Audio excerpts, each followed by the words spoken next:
ভালো। আচ্ছা, আমার কথা হচ্ছে হিরো আলম আমাকে ফোন দিছে এমন সময় যে আমি অপ্রস্তুত অবস্থায় ছিলাম। হ্যাঁ, আমি আসছিলাম মাসুদ খান বিউটির জন্য বাগেরহাট ব্রাঞ্চে একটু ফেসিয়াল দেওয়ার জন্য। তা আমার হিরো এমন সময় আমাকে ফোন দিছে যে আমি না ধরে আর পারিনি। হ্যাঁ, আর তার প্রতি আমার ভালোবাসা সারা জীবনই থাকবে।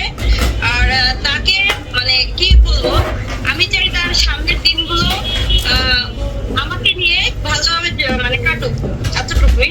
আর তাকে আমি অনেক অনেক বেশি ভালোবাসি। I love you, happy Valentine day my hero. সামনেকার কথা বলো, কি যেন বলতে লেছিলা? প্রথমে কি বলতেছে ওটা আরেকবার বলো, তখন রেকর্ড ছিল না।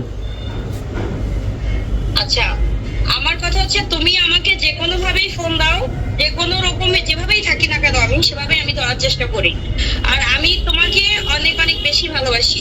আরে তৃতীয় ব্যক্তির কথা কি করলি সেটা কও, প্রথমকার কথা কও, ভেদালের কথাটা বল। আচ্ছা, আমি চাই যে তোমার সাথে সামনের দিনগুলো ভালোভাবে আমরা চলতে, ভালো ভালো কাজ উপহার দিতে ইনশাল্লাহ। দেশবাসীকে আমরা সামনে ভালো ভালো কাজ উপহার দিব। এবং কিছু তৃতীয় পার্সন ব্যক্তির জন্যই হিরো আলম আর আমার সম্পর্কটা খারাপ হয়ে গেছে। হ্যাঁ, তোমাকে দেখা যায় না, কই তুমি?